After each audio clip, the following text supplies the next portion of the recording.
Overlord Trinidad Libro 1 Parte 21. Reto. Henry. Ese día todos fuimos rescatados por Momonga-sama. Al principio, no sabíamos quiénes eran. Tan solo fueron personas poderosas que aparecieron de la nada, y no se veían nada confiables, pero, como acababan de salvarnos, nadie dudó de ellos. Luego, cuando el capitán guerrero llegó al pueblo, ellos hablaron enojados, hablaron indignados, como si de verdad les importara lo que pasó aquí. Y eso fue lo que me hizo realmente depositar mi fe en nuestros salvadores. Y esa misma noche Momonga-sama me eligió. Él me llevó al interior de su base usando un hechizo de portal. Estaba asustada de cruzar esa puerta oscura, pero no dude ni por un segundo de él. Aunque al cruzar al otro lado, me asuste. Fui llevada a una sala del trono, como la que siempre imaginé que tenían los reyes, pero esta era 1000 veces más impresionante que aquello que se contaba en las historias de las personas que tuvieron una audiencia con el rey. Pero me asusté porque todo el lugar estaba lleno de monstruos. Al principio no entendí lo que estaba pasando, hasta que vi a un hechicero esquelético sentado en el trono, y cuando habló, todo tuvo sentido. Henry. Dijo mi nombre de la misma forma que el caballero oscuro que nos salvó. Ese no muerto era mi salvador. Me arrodillé ante él, casi por instinto, pues todos los demás estaban en esa posición, y vi como una mujer muy hermosa me sonreía al verme hacerlo. Era Albedo, la mano derecha de mi salvador. A mí siempre me enseñaron que los no muertos adoraban la muerte, pero aquí había elfos y gente que se veía humana. Aunque también había muchos monstruos y criaturas raras, la mayoría de ellos parecían estar vivos. Entonces, tal vez Momonga-sama era diferente. Además, me había salvado, así que, tuve esperanzas en él. Y él, en respuesta, me dio una armadura y una espada. Hice lo que pude con ella. La verdad es que no sabía cómo usarla, y no había nadie en el pueblo que me enseñara a usarla, y puede que por eso Momonga-sama me hubiese llamado ese día. Me llevaron por un portal hacia un lugar nuevo. Parecía un gran coliseo como el que había en Baharut. Un comerciante que venía a veces nos contó sobre él, y era casi igual, aunque no creí que este fuera el imperio, pues había un montón de criaturas de roca en las gradas. Me llevaron hasta una mesa en la cual había grilletes. Una mujer muy hermosa de cabello negro y piel oscura me pidió que me los pusiera, y yo, me dio miedo, me congelé y me pregunté si acaso iban a volverme una esclava.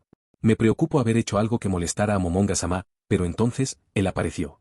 Momonga-sama me explicó que aquellos grilletes tenían por objetivo hacerme más fuerte. Que eran objetos mágicos que me ayudarían a progresar, y luego me señaló a varios monstruos en jaulas, encerrados y listos para pelear. Tú eres la defensora del pueblo carne. Te confié esta espada y armadura, y aunque no sabías cómo usarlas, las aceptaste. Así que ahora, Henry Emmott, es momento de que aprendas, y te vuelvas una verdadera campeona para tu gente. ¿Campeona? Una guerrera protectora. Momonga-sama me miró con esas luces rojas que tenía por ojos. Y quizás estaba loca, pero pude sentir algo en él. Una cosa extraña. ¿Por qué yo? Le pregunté curiosa. Él, me miró por un momento, pareció estar a punto de decir algo, pero, luego cambió su mirada. La verdad pienso que hacerte más fuerte sería un buen proyecto. Tengo interés en saber cuán lejos puedes llegar con toda mi ayuda. No puedo hacerlo con mis otros seguidores porque ellos, carecen de la habilidad para seguir haciéndose más fuertes, pero tú puedes. ¿Y también? Momonga-sama hizo una señal para que la gente se tapara los oídos. Y entonces me dedico palabras solo a mí. Yo solía tener una amiga con un hermano menor al que cuidaba mucho. Ellos se peleaban, y cualquiera que no los conociera pensaría que se odiaban, pero no era así. Ella hacía mucho por protegerlo y la forma en que protegiste a tu hermana me recordó un poco a ella. Me pareció extraño en ese momento, aún no conocía bien a Momonga-sama, pero lo que dijo me hizo ver casi como si fuera un humano. Recordar a gente que ya no está, eso es lo mismo que yo he hecho desde que murieron mis padres. Y si era para proteger a mi hermana, entonces, estaba dispuesta. Me quité la armadura, tomé los grilletes e hice lo que me pidieron. Ver la sangre de los monstruos no fue tan malo como observar la de mis vecinos y amigos mientras los caballeros los masacraban. Tomé esa espada y peleé contra los monstruos como si fueran los caballeros que atacaron mi pueblo. Muchos pueden pensar que soy una tonta por confiar en un no muerto. Pero él no se siente como alguien malo, y lo cierto es que, sin Momonga-sama, yo y mi hermana no estaríamos vivas. Por eso, si él lo quiere, me volveré más fuerte. Para proteger la aldea, mi propia vida, y sobre todo, a mi hermana. Mientras Henry se probaba a sí misma en el coliseo, enfrentando a los monstruos que Momonga le llevaba, Ulbert, Amsuke y Tachme avanzaban junto a sus prisioneros hacia la aldea de los hombres lagarto. Vieron a lo lejos una ciudad fortificada rápidamente, con muros de lodo y estacas por todos lados. Estaba amaneciendo y el sol brillaba con gran intensidad. Ulbert estaba generando fuego a su alrededor tanto para calentarse en la humedad fría del lago, como para alejar a los insectos. Para Ulbert esto era una misión secundaria, apenas un paseo, pero para Tachme, era algo diferente. Me siento raro, dijo el caballero. ¿Te sientes mal? Preguntó preocupado su amigo. No, solo me siento extraño. Me siento preocupado por mi esposa y mi hija, pero, ahora mismo esa no es la emoción más fuerte en mi pecho. Por alguna razón, lo que más estoy sintiendo ahora es emoción por la pelea. dijo mientras mostraba su mano temblar. ¿Será por mi nueva raza? ¿O porque podría morir? No creo que vayas a morir. Si vemos que se te complica, Amsuke y yo te salvaremos. Sí, eso es cierto, pero si no es miedo. ¿Entonces qué es esto? Ulbert sonrió y declaró. Es estrés. Dijo. Tu cuerpo está feliz por liberar estrés. Una pelea es perfecta para eso. La preocupación de estos días, el miedo por no poder volver a ver tus seres amados, todo eso es estrés que tu cuerpo quiere liberar golpeando algo, peleando. Liberando adrenalina. Cuando peleábamos en Yggdrasil, siempre me gustaba sentirme superior a mis oponentes. Por eso me gustaba jugar ser el malo, pero también me gustaba castigar a los que se creían invencibles, por eso era bueno, ahora mismo, que soy Ulbert. Eres Tachme. Un maldito que cuando se presenta no da un nombre, sino un reto. Sí, eso soy. ¿Verdad?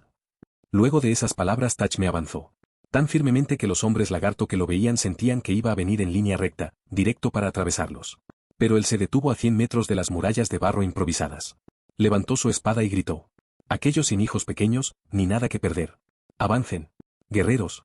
No deseo matar padres ni a hijos, así que. Vengan los que puedan morir sin dejar a nadie que dependa de ustedes. Avance los que puedan pelear usando su vida. Avancen, los que hayan hecho las paces con la muerte. En las murallas, los guerreros que escucharon esa declaración ordenaron a los que tenían ondas que se detuvieran. Aquel demonio no había venido buscando una masacre, sino un reto. Aquel, era un guerrero. Los hombres lagarto mayores se despidieron de sus hijos con una mirada y comenzaron a emerger de la fortaleza, acompañados por los líderes de las 5 tribus, y por Zariusu, el viajero. Un grupo de al menos 40 salió de la ciudad fortificada hacia el solitario caballero, y apenas verlos venir, este se colocó en guardia, y todos sintieron la presión de estar delante de un guerrero sin igual. Sus cuerpos fueron golpeados por una fuerte corriente eléctrica, y sin pensarlo se colocaron en guardia. Aunque, justo cuando lo hicieron, aquel caballero se relajó, y muy tranquilo les dijo. Disculpen, me emocioné de más. Supongo que se preguntan por qué vamos a pelear. ¿No? En vista de que van a arriesgar sus vidas, creo que se merecen saberlo. Dijo tranquilo, como si enfrente no tuviera a la élite de los hombres lagarto. Y eso confirmo, que además de guerrero, esta cosa era demonio. Parte 22. El más fuerte. El caballero insecto se inclinó respetuosamente ante los hombres lagarto que habían acudido a su encuentro. Aquel fue un acto verdaderamente caballeresco, que, confundió a la mayoría de ellos. Es un placer conocerlos, hombres lagarto. Es agradable ver a una raza sapiente con la que es tan fácil hablar. En otra situación me hubiese encantado que nos hubiésemos vuelto amigos, pero lamentablemente necesito que ustedes aclaren algunas dudas que tengo. El escuchar la forma tan calmada en que les hablaba el caballero insecto, Zariusu pensó por un momento que esta batalla podía ser evitada. ¿Y cuál es esa duda que desea aclarar? Si está en mi poder, yo podría responderle, caballero. Preguntó Zariusu, teniendo fe en que esta batalla podía ser evitada. Pero, deseo saber cuál es mi posición en el mundo. Dijo Tachme. Deseo pelear contra ustedes para conocer los límites de mi fuerza, eso es todo. La respuesta dejó helados a los hombres lagarto. Y Zeberu, el líder de los colmillos de dragón, aquel guerrero tan curtido abandonó su orgullo y declaró. Eres fuerte. Eres más fuerte que cualquiera de los presentes. No hace falta pelear para saber eso. Dijo. Es cierto. Dijo Zariusu. Zeberu y yo hemos viajado, y podemos asegurarle, que nunca conocimos a una sola criatura más poderosa que usted. Dijo. Bueno. Creo que puedo creer en su palabra. Al verlos, es cierto que no se ven tan fuertes. Y es probable que superen fuerza física a cada uno de ustedes, pero no conozco sus magias, ni qué artes marciales pueden usar. Tampoco sé qué tan hábiles son con las armas, así que, no puedo confiar en sus palabras. No importan nuestras habilidades contra un poder tan superior. Gritó Cruz Lulú, la mujer lagarto albina. Esta es la realidad, usted es más poderoso que cualquiera de nosotros miren, de verdad me encantaría confiar en su palabra y evitar toda esta pelea, pero la realidad es que no puedo. Verán, hace tiempo tenía un amigo que ganaba casi todas sus peleas contra oponentes que eran mucho más fuertes que él. Y él me hizo ver que realmente no saber qué tan fuerte es tu oponente hasta que peleas con él. Y es por eso que... Tachme se colocó en guardia. Necesito pelear con ustedes. Al verlo en su pose de pelea, los hombres lagarto sintieron que el diálogo se había vuelto inútil. Y resignados, los hombres lagarto tomaron sus armas, y como última pregunta hacia el caballero le dijeron. Si esta batalla es inevitable, entonces necesitamos saberlo. Si de casualidad lo derrotamos, caballero, ¿qué pasará con el resto de nosotros? Preguntó Sazuriu, hermano de Zariusu. Bueno, en ese caso, mis amigos tomarán mi cuerpo y se irán de aquí en paz. Por otro lado, si me dan una mala pelea todo su pueblo será barrido por nosotros tres. Al escucharlo amenazar las vidas de la gente en el pueblo, los hombres lagarto apretaron sus armas con una mezcla de miedo y odio. Ah, pero eso solo en caso de que me den una mala pelea. Si logran darme un buen combate no tocaremos la aldea, aun si los derrotó. Así que más les vale poner toda su alma en esto. Al escuchar aquellas palabras, Feberu, el hombre lagarto fornido y más grande de todos, dio un paso al frente, y declaró. ¿Entonces todo lo que necesitamos es derrotarte o darte una buena pelea? Ja. ¿Y lo dices como si fuese algo difícil para nosotros? No subestimes a nuestros pueblos. No subestimes a las estirpes que han sobrevivido a la hambruna y a la guerra. Gritó mientras se arrojaba contra Tachme, de frente. Al alzó el brazo, anunciando su golpe. Tachme pensó que estaba siendo impulsivo, pero su visión periférica le mostró a varios hombres lagarto moviéndose hacia los lados, intentando ganarle los flancos y tal vez la espalda. Feberu lanzó un poderoso golpe una vez estuvo cerca de Tachme, mientras gritaba. ¡Fortaleza! Tachme vio el cuerpo de Feberu brillar con un tono metálico, y entonces, posó el filo de su espada contra la muñeca de Feberu, y con un elegante movimiento empujó su mano y desvió el ataque. Feberu se mostró incrédulo, pues observó que su mano estaba intacta. Aunque sintió un filo aterrador en esa arma, el impacto no le hizo nada. Pero no fue debido a su resistencia, fue porque Tachme no quería dañarlo. Luego, con un movimiento rápido, Tachme pateó el estómago de Feberu y lo mandó a volar varios metros de vuelta con sus compañeros, y ya sin él cerca, intentó concentrarse en los hombres lagarto que intentaban rodearlo, pero justo entonces vio que dos de ellos habían saltado y estaba a punto de caerle encima. Con pasos rápidos Ulbert se alejó de donde iban a caer, y cuando se encontró con los guerreros que le rodeaban, usó el escudo para desviar el ataque de sus lanzas, y lanzó un tajo de advertencia para que se alejaran. Esos dos se ocultaron detrás del fortachón y saltaron justo cuando atacó para poder asegurarse un golpe en mi contra. Eso fue inteligente. ¿Lo ven hombres lagarto? Por cosas como esta es que una pelea es invaluable, pensó Tachme. 5 hombres lagarto llegaron por el flanco de Tachme, amenazando con perforar su cuerpo. Pero él los detuvo con 4 movimientos. Un tajo a la derecha que desvió 2 lanzas, un corte hacia abajo que hizo que una de ellas se enterrara en el suelo, un tajo hacia arriba que rompió 2 lanzas, y un barrido hacia la izquierda que rompió las armas de todos sus atacantes, pues ninguno tenía la guardia alta para defenderse o retroceder. Pasaron 4 segundos entre el ataque de Feberu y las lanzas rompiéndose. Todo pasó demasiado rápido, y ese pequeño enfrentamiento se resolvió, no con fuerza, sino habilidad. Los hombres lagarto retrocedieron asustados. Feberu se levantó en medio de sus compañeros, molesto. Cruz revisó la mano de Feberu esperando encontrarse un gran corte, pero no había nada. Pero vi cómo la espada te golpeó. ¿Cómo es que? La pregunta de Cruz fue interrumpida por los gritos de Feberu. ¿Por qué? ¿Por qué tu espada no corta? Gritó Feberu a Tachme. ¿En serio te atreviste a venir con una espada sin filo? Le gritó Feberu, pensando que tal vez se equivocó, y la espada simplemente era de entrenamiento, pero... ¿Sin filo dices? Claro que no. Mi espada es muy afilada. Si no te cortó es solo porque yo no quise que lo hiciera. Declaró Tachme. Verás, si el filo de una espada empuja, no corta. Hay que deslizar para que eso pase. Pero como tu ataque fue muy tonto, decidí no lastimarte para que tuvieras una oportunidad de hacer mejor tu plan. Explicó el caballero. El comentario hizo que una gota de sudor frío recorriera la mejilla de Feberu. Y desde la distancia, Gu observó, incrédulo. ¿Eso es realmente posible? Pregunta Espeña. Nunca escuché de una técnica para no cortar con la espada. Jaja. Claro, seguro que en este mundo una técnica así es una tontería. ¿Verdad?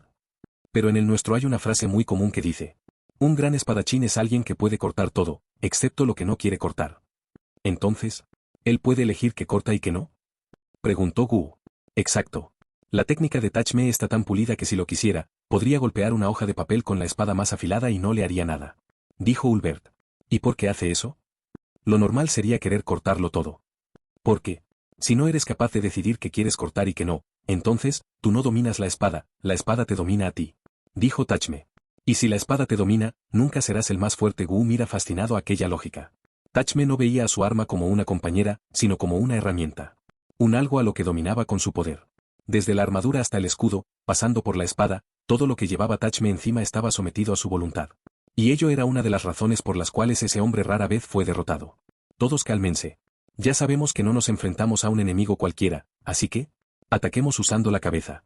Dijo Zariusu mientras susurraba un plan a los líderes para enfrentar a ese caballero. Tachme esperó pacientemente, y cuando terminaron de hablar, Kyuku, líder de los pequeños colmillos, tomó su honda y comenzó a arrojar piedras contra Tachme. Estas piedras cortaban el viento y silbaban por la gran velocidad a la que viajaban. Pero Tachme solo tuvo que poner su escudo enfrente, y moverlo 3 veces para bloquear los 5 disparos de aquel hombre lagarto. Pero mientras el escudo le tapaba la vista, los otros líderes avanzaron junto a sus principales fuerzas. 5 hombres lagarto llegaron de frente con sus lanzas sobre Tachme. Pero él, con facilidad, desvió los ataques con un golpe de su lanza, y al avanzar hacia adelante las rompió todas.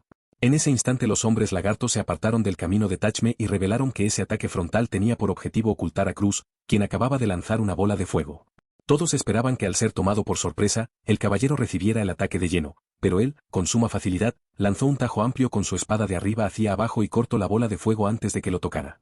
Pero justo entonces vio que Cruz estaba lanzando una segunda bola de fuego. Él no se preocupó, porque podía cortarla también, pero justo entonces su visión periférica captó un brillo singular, y notó que era Zariusu, con su espada de hielo. Icy Burst. Rápidamente, Tachme clavó su espada en el suelo y se puso de pie sobre ella mientras con su escudo se cubría de la bola de fuego que venía. La magia de hielo congeló la espada y el suelo. Y hubiera congelado también a Tachme, pero la bola de fuego lo derritió al instante. Se liberó una gran cantidad de vapor que obstaculizaba la vista, pero antes de perder la calma por no poder ver a sus enemigos, Tachme se bajó de su espada, la recuperó como arma y se colocó en guardia. Tachme estaba atento a cómo se movía el vapor para adivinar por dónde vendrían los enemigos, pero justo entonces escuchó pasos muy pesados venir hacia él. Algo grande se aproximaba, y como era algo desconocido, no tuvo otra opción más que usar magia. Viento purificador, gritó Tachme. Rápidamente una ráfaga de viento casi divino limpió el área. El vapor se fue, y entonces, Tachme pudo ver a una hidra de 4 cabezas venir hacia él. Él levantó su escudo por instinto al escuchar piedras volar. Seguían arrojándole varias desde la distancia, a fin de confundirlo, mientras Zariusu, Sazuryu, Zeberu y Kyuku, líder de los colas afilada, se acercaban para acabar con él. Pero antes de ser rodeado, Tachme avanzó hacia Sazuryu quien tenía un gigantesco mandoble por arma. Llegó corriendo y golpeó su hocico con el escudo antes de que pudiera lanzar un golpe. En consecuencia, el hocico de Sazuryu se rompió y soltó su arma por el dolor. «Hermano», gritó Zariusu. Entonces, Tachme vio al hombre lagarto de la espada de hielo venir hacia él. «Icy Burst». Zariusu gritó el hechizo de su arma, pero Tachme no se preocupó. Zariusu se preguntó por qué no se movía para defenderse, y la respuesta era, porque Tachme sabía que ese ataque era una mentira. Tachme estaba por ser rodeado, usar el Icy Burst solo afectaría a los aliados de Zariusu, por eso confió en que el ataque era falso, y Tachme se lanzó contra Zariusu sin miedo. Zariusu vio como Tachme intentó romperle el hocico con la misma técnica que usó en su hermano, pero este lo bloqueó usando su espada, pero inmediatamente después, Zariusu fue empujado, perdió el equilibrio y cayó sobre el suelo, pero en lugar de rematarlo, Tachme se dio la vuelta y enfrentó a Zeberu, quien ya estaba demasiado cerca. Aceleración. Fortaleza. Fuerza.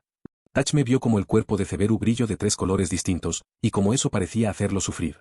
El hombre lagarto acababa de hacer una combinación de sus mejores artes marciales para darle aunque sea un puñetazo a Tachme, pero él, con habilidad, dio un simple paso lateral para evitar el golpe. Zeberu golpeó el aire y vio como Tachme deslizaba su espada sobre el abdomen de Zeberu, y con un movimiento elegante, le cortó el estómago.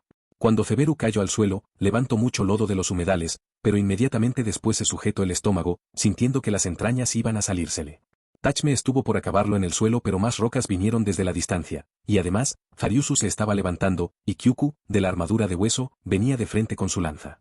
Tachme se alejó del herido y Cruz corrió para sanarlo mientras esquivaba y bloqueaba piedras. Tachme enfrentó a Kyuku. Triple estocada. Gritó el hombre lagarto. Tachme vio como la lanza de Kyuku comenzó a moverse como un relámpago y lanzó 3 ataques que él apenas pudo bloquear con el escudo, pero luego de eso, una cuarta estocada, más lenta y débil vino hacia Tachme. Kyuku atacó pensando que la triple estocada había desequilibrado a Tachme, pero no fue así. El caballero hizo que la estocada diera al aire. La lanza se quedó debajo del brazo izquierdo de Tachme, quien con un elegante movimiento rompió la lanza usando su escudo y su cuerpo. Y una vez sin su arma, Kyuku soltó la madera inútil y se lanzó contra Tachme usando sus garras. Garras carmesí. Kyuku potenció sus manos para destrozar a Tachme, pero él, de nuevo realizó esos pasos hacia el lado con los que evitó el ataque de Zeberu. Kyuku avanzó de frente sin poder detenerse, y cuando Tachme vio la espalda del hombre lagarto, no lo dudó, de un solo tajo le cortó la cola a Kyuku, quien, luego de caer al suelo intentó levantarse, pensando que solo había perdido la cola, pero descubrió entonces que no podía ponerse de pie. Cuando intentaba levantarse sentía que todo su sentido del equilibrio fallaba. Eso era porque pasó toda su vida teniendo cola, y no sabía moverse sin ella. Parecía ser que Tachme solo le quitó una parte sin valor, pero no era así. Lo acababa de anular por completo. Los hombres lagarto, los compañeros de los líderes intentaron atacar a Tachme, pero no vieron defensas en su guardia, solo muerte. Y encima de eso, él los ignoró. Tachme avanzó sin miedo hacia la hidra que venía. Quería acabar con ella antes de que los líderes se recuperaran. Al estar cerca, las cabezas de la hidra se movieron con gran velocidad para intentar morder a Tachme, pero este, en lugar de querer evitarlos las dejó atacar, hizo que las 4 bajaran intentando atraparlo, y luego, se movió a toda velocidad hacia un costado de la criatura. Aprovechando la confusión Tachme avanza hacia la hidra, las cabezas de serpiente intentan morderlo, pero él da pasos rápidos para girar en torno al monstruo, se coloca en su costado y le clava la espada. Y al ver que Tachme tenía acceso a su punto vulnerable, Zariusu, quien encontró y crió a esa hidra desde que era un bebé, gritó desesperado. «Rororo. Corre». Pero ya era tarde. La espada de Tachme se clavó en uno de los corazones de la hidra, haciendo que la sangre ya no pudiera llegarles a sus cabezas, y el monstruo cayó derrotado, con un simple corte. Zariusu sintió como si acabara de ver la muerte de su propio hijo, y Tachme se giró para ver si alguien más faltaba por ser derrotado, pero tan solo quedaba la hechicera Cruz, quien ya casi no tenía mana, y el hombre lagarto que lanzaba piedras, quien ya no tenía a nadie que lo defendiera. Sintió que había ganado, principalmente porque a Cruz le estaba costando sanar a Ceberu luego de lanzar 2 bolas de fuego. ¡Qué débiles!, dijo Tachme mientras agitaba su espada para quitarle la sangre de hidra. Increíble, dijo Espeña, asombrado. ¿Es fuerte?, dijo Gu, incrédulo. Esto no es nada. La verdad, diría que estos sujetos no lo hicieron pelear ni a su 10%. Dijo Ulbert, molesto. Cuando este tipo pelea, hasta parece que hace trampa. Se quejó aunque Tachme era su aliado. Por otro lado, al ver que su hidra, casi su hijo había sido lastimado, Zariusu entró en cólera. ¿Maldición? ¡Maldición! Espera, Zariusu. Zariusu se lanzó con todo en contra de Tachme, sin importarle nada. Se movió a una velocidad que sorprendió incluso a Tachme, y una vez estuvo a rango gritó. Fortalecimiento. Aceleración. Corte. Zariusu acumuló 3 artes marciales al igual que Ceberu, pero a diferencia de él, Zariusu agregó su carta del triunfo. Icy Burst. Al ver el ataque inminente, Tachme enterró la espada en el suelo, se paró sobre ella, pero esta vez también saltó. La magia de hielo congeló el suelo y creó un gran pilar que golpeó el escudo de Tachme, mandándolo a volar. Tachme cayó en medio de un grupo de hombres lagarto que ya lo esperaban. Todos atacaron a la vez, pero Tachme se lanzó sobre uno de ellos. El escudo bloqueó una sola lanza y el resto golpearon el aire. Tachme golpeó con su escudo el hocico del hombre lagarto y lo hizo soltar su lanza, y una vez con ella en mano, dio 4 estocadas para acabar a los hombres lagarto que lo rodeaban. Y desde la distancia, Tachme vio a Zariusu venir por su cabeza. El hombre lagarto aventurero lanzó varios tajos con su espada magiaca. Tachme vio como ya no tenía mana para otra magia de hielo como antes, y lanzó varias estocadas con la lanza intentando hacer que Zariusu retrocediera. Él tuvo que hacerlo, pues Tachme le estaba acertando varios golpes, en la mejilla, en los brazos, y por fin, le logró dar uno en el muslo. Zariusu creyó que ese era su final, pero Tachme lo dejó solo, y se fue corriendo por su espada. En lugar de acabar con su enemigo, fue a buscar de nuevo su arma principal, y una vez la tuvo, se colocó de nuevo en guardia, como retando a cualquiera a venir por él. La expresión de los hombres lagarto era de horror puro. Acababan de ser vencidos sin dificultad. Todos sus ataques fueron bloqueados o desviados, todas sus estrategias contrarrestadas, y aquella poderosa hidra cayó de un solo golpe. Tachme parecía simplemente invencible, y ahora, todos pensaban que iba a barrer con el pueblo, pero justo entonces, el demonio cabra se acercó diciendo: «Amigo, creo que ya dieron todo lo que podían», dijo Ulbert mientras se burlaba de los hombres lagarto. «Sí, pienso igual, aunque eso me decepciona bastante. ¿Porque significa que entonces ellos? Sí, jajaja. Son muy débiles», dijo Ulbert burlándose.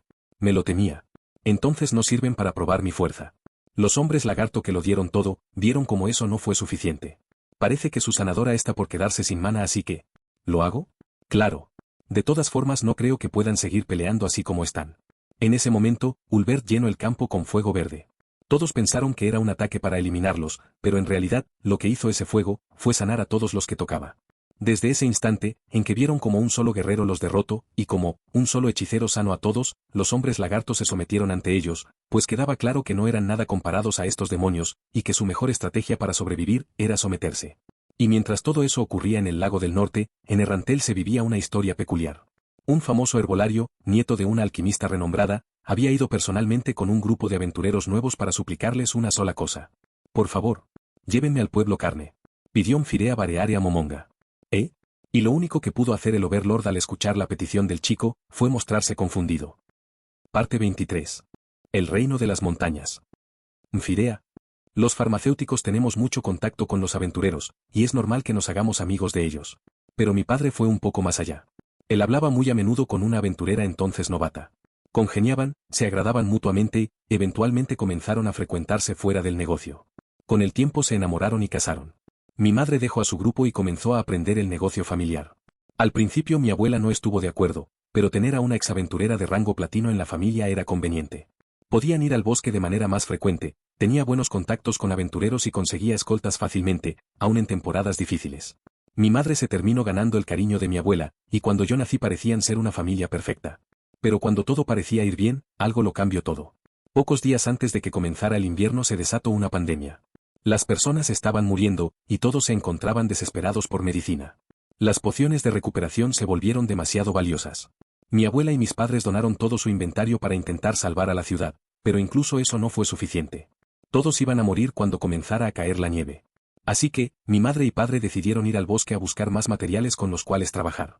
Se marcharon con un grupo de aventureros, a pesar del peligro, e intentaron recoger todas las plantas posibles antes que el frío las matara.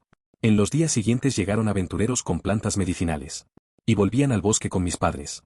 Mi abuela y otros farmacéuticos lograron producir suficiente medicina para mantener a raya la enfermedad, pero fue entonces cuando una tormenta de nieve adelantada azotó la zona.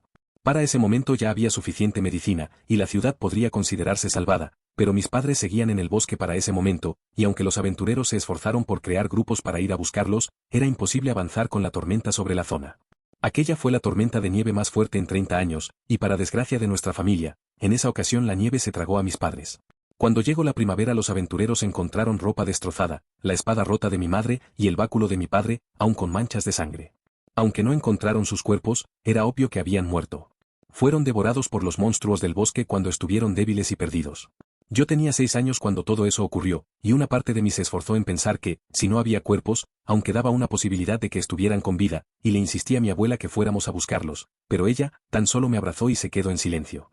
Mi abuela estaba destrozada, y yo no podía entender por qué nadie quería ir a buscarlos. Pasé semanas yendo al gremio intentando que alguien tomara la misión, y cuando me di cuenta de que nadie lo haría, intenté ir yo mismo, pero los guardias nunca me dejarían salir de la ciudad. Con el tiempo una parte de mí aceptó que mis padres no iban a volver nunca, a pesar de que otra, se negaba a creer que habían muerto. A veces solo pensaba que estaban perdidos en las montañas, viviendo de la naturaleza, sin saber cómo volver. Resignado, acepté lo que mi abuela me quería enseñar. Ella me adoptó como su hijo y me volvió su heredero. Comenzó a enseñarme todo lo que sabía acerca de hacer pociones, y me volví asistente en su taller. Y ella, temerosa de morir y dejarme solo, comenzó a comprarle plantas medicinales a los aventureros para no tener que salir ella misma y exponerse a aquellos peligros. Pero 4 meses después, la situación se volvió insostenible. Los aventureros no sabían escoger buenas hierbas y las vendían muy caras. Si quería mantener el negocio tendría que ir ella misma. Pero no podía dejarme en casa. Así que mi abuela tuvo que llevarme con ella. Fuimos a un pueblo llamado Carne ubicado a las afueras del bosque Top. Mi abuela me dejó encargado en el pueblo, y me dijo que esperara dentro de la carroza mientras ella y su grupo iban por hierbas que necesitábamos para el taller. Yo me quedé en la oscuridad, mirando hacia el bosque, con la esperanza de que mi abuela y mis padres salieran juntos, y pudiéramos volver a como éramos antes. Pero una niña entró en la carroza e interrumpió aquella fantasía. Era una niña rubia, más alta que yo. Entró a la carroza al verme en ella, se aproximó hacia mí, tomó mis manos y me suplicó. «¿Eres doctor, verdad? Por favor, ¿podrías darme algo para que mi mamá se sienta mejor?» Aquella niña desconocida, de grandes ojos azules me miró llena de esperanza. Como si esperara que en mí hubiera un milagro que la ayudara. Ella me explicó que su abuela había muerto hace poco tiempo, y que su madre, aunque decía no estar triste, siempre se veía cansada y a punto de llorar. Me preguntó si había alguna medicina para hacerla sentirme mejor. Y lo único que pude hacer fue darle un chocolate. Normalmente mis padres me daban un chocolate cuando se iban al bosque por hierbas, y me daban otro cuando regresaban. En esas ocasiones el chocolate me hacía sentir mejor en cada despedida, pero ahora ya no me sabía nada.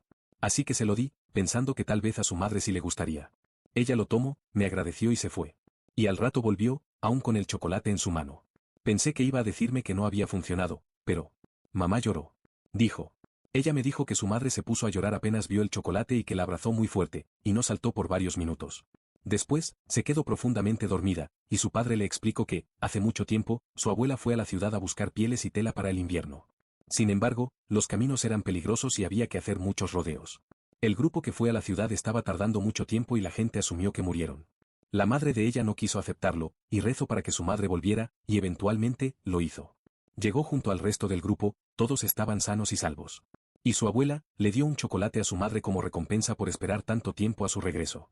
En ese momento yo no pude entender por qué eso haría llorar a alguien, pero con el tiempo me di cuenta de lo que pasó por la mente de la señora. Ver el chocolate, seguro le recordó esa felicidad y alivio al ver a su madre regresar. Y le hizo entender que esta vez, ella sabía dónde estaba su madre, sabía que estaba enterrada. Y tenía que aceptar que eso era suficiente para aceptar algo obvio, y simple. Que su madre había muerto. La niña aún no entendía por qué todo eso haría llorar a su madre, pero igual me agradeció profundamente y me devolvió el chocolate. Luego de eso, se quedó conmigo contándome cómo era la vida en el pueblo. Me hizo compañía mientras estaba esperando a mi abuela. Me entretuve tanto escuchándola, que no me di cuenta de que estaba haciendo tarde y mi abuela aún no regresaba. Creo que en ese momento me gustó tener a alguien que no me miraba con pena, una persona que no sabía lo que había perdido. Y entonces, ya de noche escuché un grito venir del bosque. Unfi, Unfi. Era mi abuela. Salió del bosque muy sucia, llena de tierra y heridas causadas por ramas. Vino corriendo mientras sostenía algo en sus manos, una cosa tan importante que no lo soltó, incluso cuando se cayó mientras corría hacia mí. Fui hacia la abuela, preocupado por ella. Recién entonces me di cuenta de que era de noche, y cuando por fin estuve a su lado, ella me mostró lo que traía consigo. Abrió sus manos y me mostró los anillos de boda de mis padres.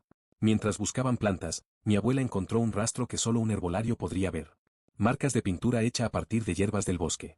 El rastro era la guía que mi padre intentó usar para no perder en la tormenta, y terminó llevando a mi abuela al lugar donde mis padres estuvieron cuando supieron que no iban a sobrevivir. Los anillos de boda de mis padres y la placa de aventurera de mi madre estaban bajo una gran piedra a los pies de un gran roble.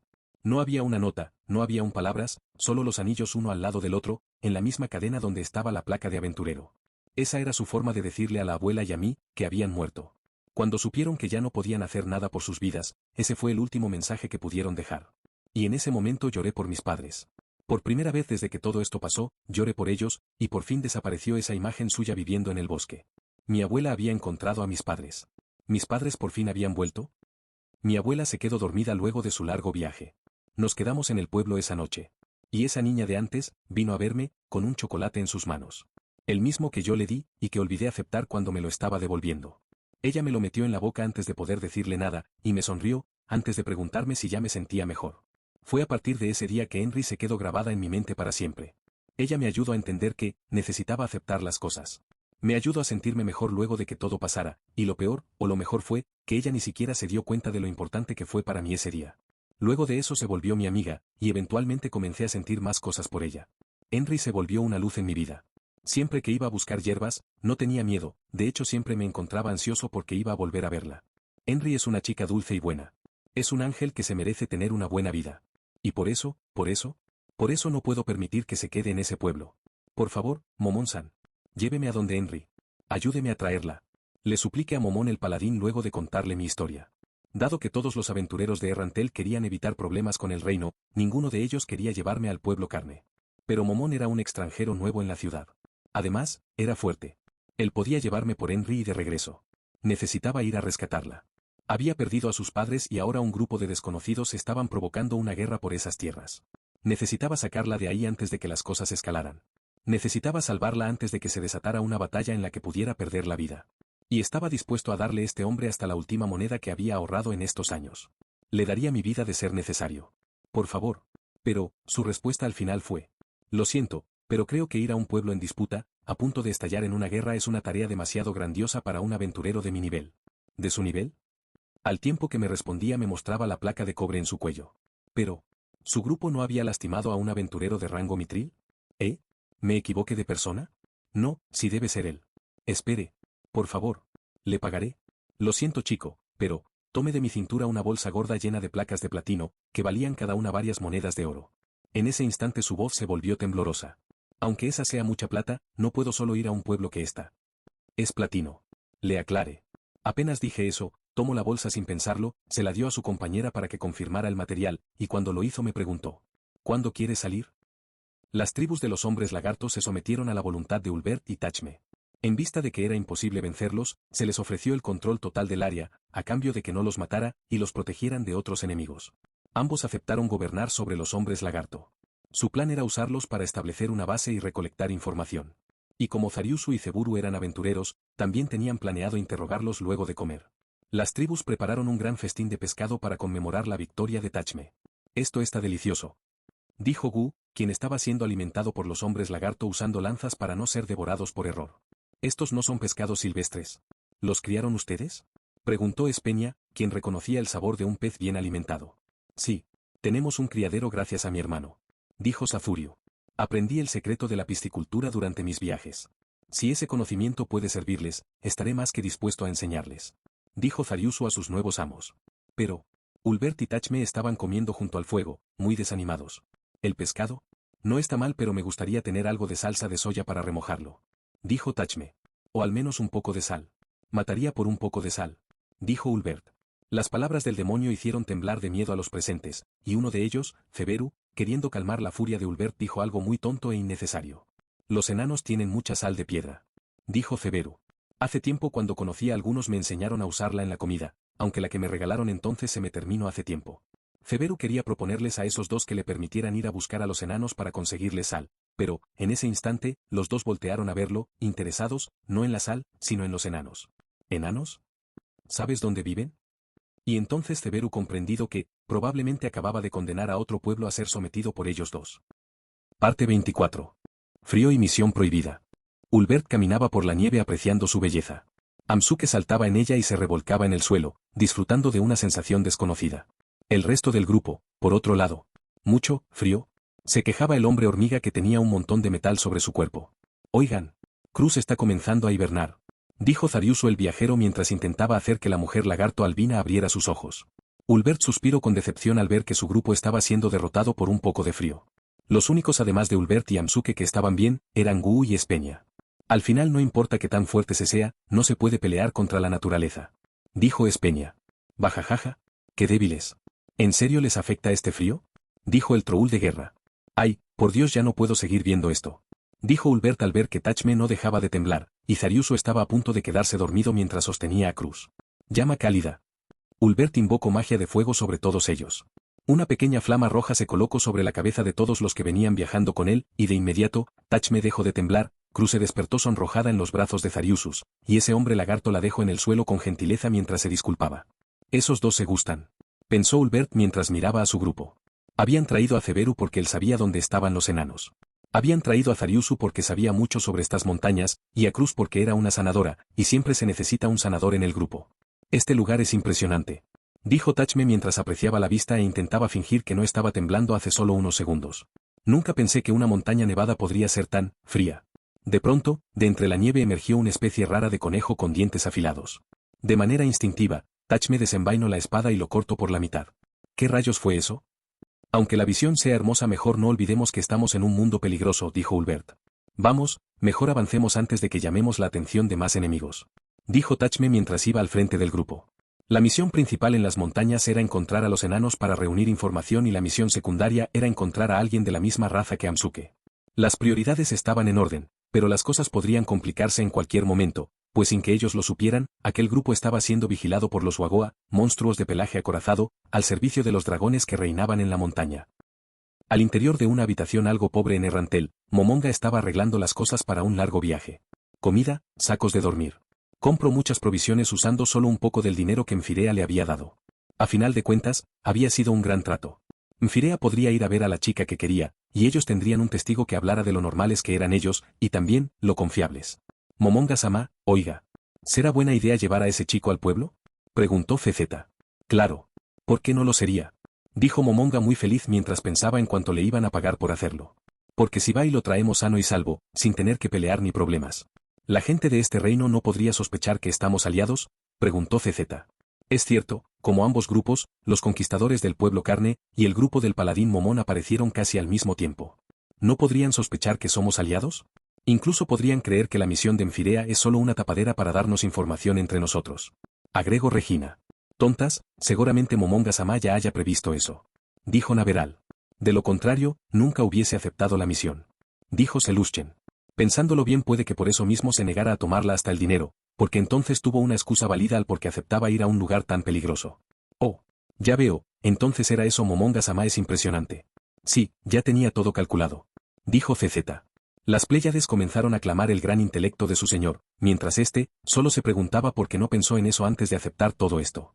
Se cegó tanto en el dinero que no consideró la posibilidad que lo relacionaran con los conquistadores de carne, y ahora estaba en un gran problema. ¿Podría ser posible rechazar la misión todavía? Pensó el Overlord. Mientras Momonga pensaba en cómo zafarse de este problema, Yuri Alpha entró intempestivamente al cuarto. Momon-san, tenemos un problema. Dijo usando el nombre de aventurero de su señor, por lo que la emergencia estaba en el gremio. El líder los había convocado para hacerles preguntas. Momonga había enviado a Yuri a informar de la misión para no tener problemas con el gremio, pero pareció que iba a pasar todo lo contrario. Él se llevó a Seluschen con la esperanza de que la belleza de la Pléyades distrajera un poco al líder y no fuera tan severo con ellos. Apenas entraron a aquella oficina, Momonga vio al líder del gremio de Errantel, mirando molesto la solicitud de la misión. Los aventureros existimos para el bien de la humanidad, dijo sin apartar la mirada del papel. No nos metemos en guerras humanas, ni tampoco entramos en conflicto con países, por eso, esta misión está mal, dijo mientras arrojaba el papel, y seguido de él un cuchillo. El cuchillo no solo cortó el papel de la misión, También fue volando hacia Momonga, quien no reaccionó a tiempo, pero Seluschen atrapó el arma antes de que golpeara a su señor. Seluschen estuvo a punto de arrojarse a matar al líder del gremio cuando Momonga la tomó por el cuello. La situación era tensa, y si Momonga no hacía algo, el líder del gremio iba a terminar con su cabeza rodando por el suelo. Parte 25. La batalla por la ciudad de las montañas, parte 1. Momonga. El jefe del gremio estaba muy enojado conmigo, pero su nivel de furia no era nada comparado con lo enojada que estaba Seluschen. Ella estaba intentando liberarse de mi agarre para ir a cortarle la cabeza. Creo que estaba tan enojada que se le olvidó que podría convertirse en Slime para soltarse, lo que fue una fortuna. Aunque no quería tener que seguir sosteniéndola porque al ser una mujer, y en especial una tan desarrollada, esto era muy incómodo. Seluschen. Basta. Le ordené. Pero, detente ahora mismo o me voy a molestar. Luego de escucharme decir eso, Seluschen puso cara de cachorrito y se quedó mirando al suelo muy triste. Luego de eso encaré al jefe del gremio y le pregunté lo obvio. ¿Por qué me ha atacado? Podía suponer por qué. El gremio de aventureros era como una gran empresa, líderes son supervisores y los aventureros empleados. Y ahora mismo, es como si yo acabara de declararle la guerra a una empresa rival, claro que el líder iba a estar molesto. Hice algo que iba completamente en contra de mis funciones. Si Firea Bareare no regresa con vida, serás expulsado del gremio. Y si llega a unirse a los conquistadores del pueblo carne, serás ejecutado, dijo el líder. ¿Eh? Entonces, la expresión molesta de ese hombre se tornó en una sonrisa de admiración hacia mí. Tienes agallas. Dijo. Me parecía raro que un aventurero tan fuerte apareciera de la nada al mismo tiempo que los conquistadores. Pero ahora lo entiendo, estás usando a Anfirea como excusa para ir a medir a tus enemigos, ¿verdad? Esos monstruos son la razón por la que estás aquí. ¿No es cierto? Disculpe. Stronov me contó antes de irse a la capital, que varios de los conquistadores no son humanos. Me lo contó porque, si ese era el caso, entonces nosotros los aventureros podríamos intervenir. Tú ya lo sabías y por eso aceptaste la misión, ¿verdad? Ahora que lo recuerdo, creo haber hecho que Cositus se transformara en una criatura de 4 brazos. Creo que no debía hacer eso. Sí. Acepté. En ese instante Seluschen abrió sus ojos y me miró como si se hubiera dado cuenta de repente, que todo, desde la apariencia de los que fuera a salvar carne, hasta este momento, absolutamente todo hubiese sido parte de un plan elaborado. Bien, en ese caso, tienes mi permiso de ir a tu misión. Él sacó un papel de su escritorio, esa era la verdadera hoja de misión escrita por ese chico, Nanasi. Ve con cuidado, averigua lo que puedas, trae a salvo a ese chico que es tan importante para la ciudad, y luego, ven a contarme todo lo que hayas averiguado de esos monstruos. ¿Entendido? Con eso estuvo a punto de irme. Y estaba agradeciendo la buena suerte por este gran malentendido a mi favor, cuando de pronto, Seluschen preguntó algo obvio. Si pensaba dejarnos ir de todos modos a ese lugar. ¿Por qué atacar a Momon-san? Preguntó ella. El jefe de gremio se acarició la barba y declaró, si no hubiera sido lo suficientemente fuerte para detener eso, no los hubiera dejado irse. Pero olvídalo, es una tontería. Evidentemente ustedes, están a otro nivel. Dijo feliz. No tengo idea de qué pasó exactamente, pero a partir de ese momento, me convertí en algo así como el arma secreta del gremio de aventureros. Y fue entonces cuando a ojos de mis guardianes y sirvientes, me volví un estratega invencible. En las montañas el ánimo del grupo era extremadamente malo. Y no porque el frío fuera congelante o hubiera criaturas que constantemente querían devorarlos, no, esto era insoportable porque había 2 personas que no paraban de coquetear. Mientras avanzaban, Cruz Lulú se resbaló y estaba por caerse sobre la nieve. Eso no le hubiera hecho ningún daño, pero Zariusu se arrojó hacia ella para detener su caída, como si sus vidas dependieran de ello. Cruz. Gritó de forma dramática y la sostuvo en brazos. ¿Zariusu? Dijo Cruz el nombre de su salvador mientras su rostro se sonrojaba. ¿Estás bien? Le preguntó él de forma heroica. Los otros en el grupo miraron la escena con asco y siguieron avanzando mientras ellos 2 tenían su momento. Han estado haciendo eso desde hace horas. Dijo Ulbert. Déjalos, así es el primer amor de la juventud. Oye Ceburu. ¿Estás seguro de que este es el camino correcto? Bueno, la verdad no estoy seguro, hace tiempo que vine, pero este lugar me parece familiar. Calma. Ya vimos sus recuerdos, te aseguro que es por aquí. ¿Cómo puedes estar tan seguro, Tachme? Porque yo sé ubicarme mejor que cualquiera de los del gremio. ¿Recuerdas cómo encontré dónde estaban los de Serapim solo por una foto? Bueno, sí, eres bueno ubicándote, pero esto no es un juego, es el mundo re. De pronto, las orejas de Ulbert se levantaron y comenzaron a moverse. ¿Qué pasa? Preguntó Tachme. Escucho algo. ¿Qué cosa? Una batalla. Dijo Ulbert pasmado. Cruz, Zariusu, Feberu. Escóndanse junto a Guu y Espeña. Amsuke, Tachme y yo iremos en invisible a ver qué pasa. ¿Vas a dejarlos con Guu y Espeña? ¿Estás mal de la cabeza? Le dijo Tachme. No pasa nada, esos 2 van a morirse de frío sin mi magia. No van a traicionarnos, no por ahora. Ciertamente, no sería conveniente intentar escapar en medio de la nieve. Dijo Espeña. Guu por su parte, se quedó en silencio, mirando a Tachme, pero no fue una mirada de reto, por alguna razón, eso inspiró confianza en el caballero. Bien, ¿vamos? Ulbert y Tachme colocaron invisibilidad sobre Amsuke y se fueron a sus espaldas. Ninguno de los tres se dio cuenta del error que acababan de cometer, pues, había guaguas en el área, observando a los hombres lagarto y sus prisioneros. Por su parte, los dos hombres de más de 30 años montados en la espalda de un hámster adorable, entraron a la montaña por un camino cincelado que encontraron gracias a seguir el sonido de la pelea. A medida que avanzaban comenzaron a ver cuerpos de monstruos en el área. Criaturas peludas con garras largas y el pelaje de diferentes colores. Eran largos y de complexión gruesa. Se veían muy fuertes, y todos ellos parecían haber sido quemados con electricidad. ¿Qué son esos monstruos?, preguntó Ulbert. No lo sé, no son nada como los de Yggdrasil. Amsuke, ¿sabes qué son? No, para nada, Gozaru. Ok, pero no grites tan fuerte. La invisibilidad perfecta solo reduce el sonido, no lo elimina. Pronto, junto a los cuerpos de los monstruos comenzaron a aparecer también cadáveres de enanos, quienes sostenían armas rotas y mordidas. Era como si esas criaturas se hubiesen comido directamente el metal de sus equipos. El sonido de la batalla pronto se volvió tan intenso que se volvió audible para Tachme. Y luego de pasar un gran muro, lo vieron. Una magnífica ciudad cincelada en la piedra, estaba siendo atacada por esos monstruos peludos, pero también, por dragones de escarcha. ¿Qué diablos es esto?, gritó Ulbert incrédulo. Había tenido la suerte de llegar en el punto más alto de una batalla por la ciudad más importante de la montaña.